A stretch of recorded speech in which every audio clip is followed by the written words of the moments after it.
شروع اللہ کے پاک نام سے جو بڑا مہربان نہایت رحم کرنے والا ہے۔ دوستو، حکیم لقمان کے بارے میں آپ سبھی لوگ جانتے ہی ہوں گے کہ حکیم لقمان اللہ کے نیک بندے تھے اور اللہ کے ولی تھے۔ حکیم لقمان کی ولادت حضرت داؤد علیہ السلام کے دور میں ہوئی اور آپ کا وصال حضرت یونس علیہ السلام کے دور میں ہوا۔ وہ نبی تھے یا نہیں یہ تو ابھی تک واضح نہیں ہے، لیکن وہ اللہ کے نیک بندے اور اللہ کے ولی تھے۔ لقمان کے معنی بہت زیادہ عقل والا ہے۔ آپ کے نام میں حکیم آتا ہے اور حکیم طبیب کو کہتے ہیں۔ اللہ تعالیٰ نے حکیم لقمان کو حکمت اور دانائی بخشی تھی۔ آپ کی حکمت کی یونان میں بہت مشہوریت ہے، جسے طب یونانی کہتے ہیں۔ قرآن پاک میں اگر کسی کا ذکر آ جائے تو وہ چیز بڑی عظمت والی اور اس کا وقار اور بلند ہو جاتا ہے، مگر یہاں تو اللہ تعالیٰ نے حکیم لقمان کے نام سے ایک پوری سورت نازل فرمائی ہے۔ اس کی حکمت اور دانائی کے بہت سارے واقعات موجود ہیں۔ ان میں سے ایک واقعہ آج آپ لوگوں کے سامنے پیش کر رہا ہوں۔ کہا جاتا ہے کہ حکیم لقمان کے دور میں ہر چیز کو زبان دی گئی تھی، ہر بے زبان کو زبان تھی۔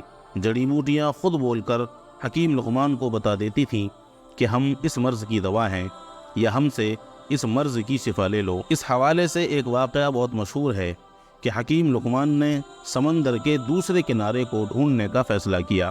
ان کے پاس ایک طوطا تھا جو ان سے باتیں کیا کرتا تھا۔ حکیم لقمان نے اپنی حکمت سے جڑی بوٹیوں سے ایک ایسی دوا تیار کی جس کے کھانے سے طوطا بغیر کچھ کھائے پیے اور بنا تھکے 6 مہینے تک اپنی اڑان کو جاری رکھ سکتا تھا۔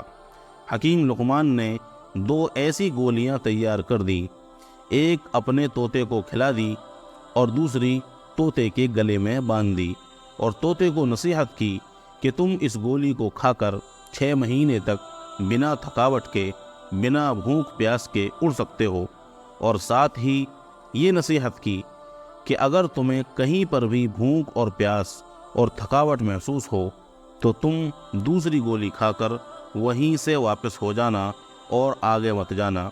طوطے نے حکیم لقمان سے اجازت لی اور سمندر کی طرف اڑ چلا۔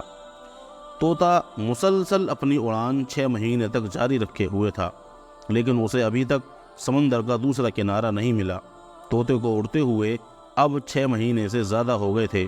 اب اسے بھوک اور پیاس محسوس ہونے لگی، تھکاوٹ کا بھی احساس ہونے لگا تھا، مگر یہاں تک جہاں وہ جا چکا تھا وہاں سمندر کا کنارہ تو دور، کوئی پتھر یا کوئی چٹان بھی نہیں مل رہی تھی جن کے اوپر بیٹھ کر وہ سانس لے سکتا تھا۔ تھوڑا آگے جانے کے بعد آخرکار ایک سمندر میں چٹان نظر آئی۔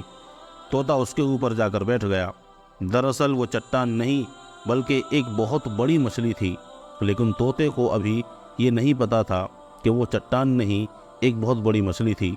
تھوڑی دیر میں اس مچھلی نے تھوڑی حرکت کی تو طوطا بہت حیران اور پریشان ہو گیا کہ وہ یہ دیکھ رہا تھا کہ یہ چٹان ہل کیوں رہی ہے۔ جب مچھلی نے اپنا منہ باہر نکالا تو وہ مچھلی بھی اس طوطے کو دیکھ کر حیران ہو گئی اور اس طوطے سے بات کرنے لگی، کیونکہ اس وقت اللہ رب العزت نے ہر چیز کو زبان دے دی تھی۔ اس لیے مچھلی نے اس طوطے سے پوچھا، تم کون ہو اور یہاں تک کیسے پہنچے؟ طوطے نے کہا، تم کون ہو؟ تو مچھلی نے کہا کہ میں اس سمندر کی مخلوق ہوں۔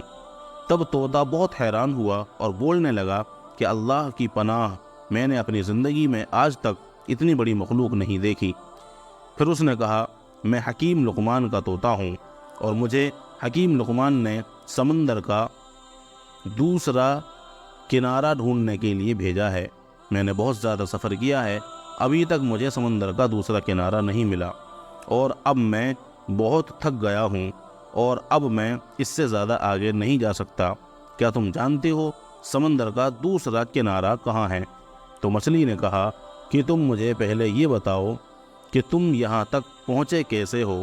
نہ تو یہاں پر کوئی پہاڑ ہے، نہ ہی کوئی جنگل ہے، نہ ہی کوئی درخت ہے جس پر تم بیٹھ کر آرام کر سکو، آرام کر کر کے یہاں تک پہنچ سکو۔ تب اس نے حکیم لقمان کا سارا ماجرا